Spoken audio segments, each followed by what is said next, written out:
The war may be long over, but much of the Western Balkans remains divided by ethnic and religious tensions. With so many big problems to solve, the authorities haven't been paying much attention to a youth centre in Sarajevo, even though young people have had no access to it for 10 years. But now a group of Scandinavian students have set out to restore the facility to the people for whom it was intended. You gotta fight for your right to party. These young people in Sarajevo want to have the same sort of fun as their peers across Europe. One weekend in May, they set out to reclaim an old youth club dating back to the days of communist rule. They were encouraged by Katrina and 4 other students from Scandinavia. The 5 Scandinavians study event management in Denmark. Part of their training involves organising unconventional projects. I'm doing this because it's really nice to be your own boss, and it's fun, and I think Sarajevo needs it. The students have turned reopening the old youth club 10 years after the end of the war in Bosnia into their graduation project.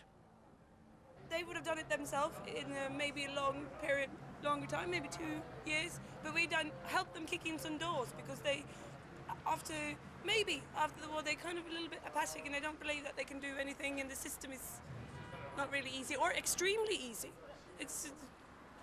Yes, please do. Because I think they made us do it. We just landed in Sarajevo and we just needed a mission. Please give us something to do.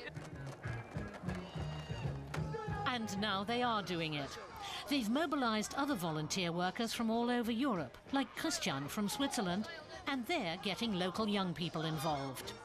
Christian tells us kids from here have helped put up festival posters in the city.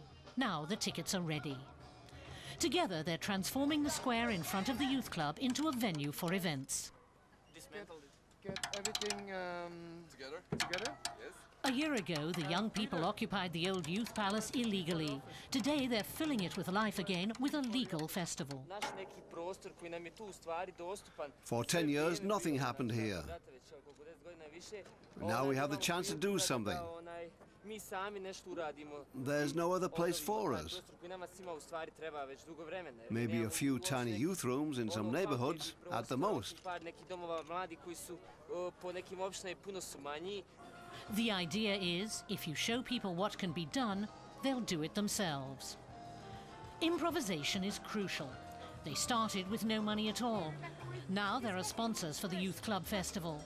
Of course, the sponsors want to get something out of it, so the bands are giving interviews in front of advertising posters. A media centre is needed. For the Coke thing. For the Coke thing. What do you think, the Coke thing? The bad sounds, what's that have to do? I mean, there's only going to be 3 very big stars, and that's Sunday. So let's solve that problem on Sunday and make massive disposal here until that day. Just need that. Yeah, that's great. Okay, thanks. Katrina prefers immediate action. So, when you put that on the posters, can you go ask for that? Then it's time for the last of the 3 concerts. Inside Donglade. Probudite people, wake up, wake up. The idea has worked. Hundreds show up, bringing life back to the youth club's concert hall.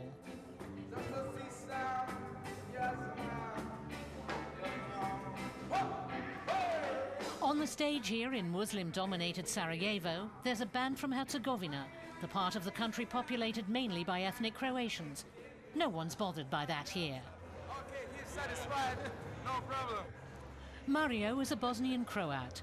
He doesn't care that many older people still think Bosnia's different ethnic groups can't live together. We shouldn't listen so much to what our parents say. We should move on.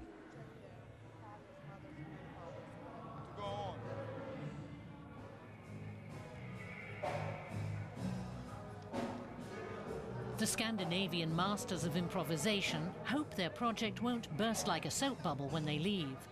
The municipal government has promised to renovate the youth club. Ultimately, the kids here have to run around and say, hey, this is our youth club. That's the spirit we're trying to inspire.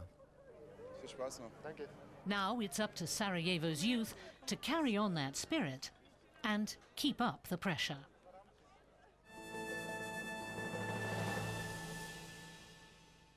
It's good to end on a positive note, and Bosnia hasn't seen its fair share of those for a very long time. It's also pretty remarkable that a group of students can succeed where mediators and politicians have failed. All we can do is hope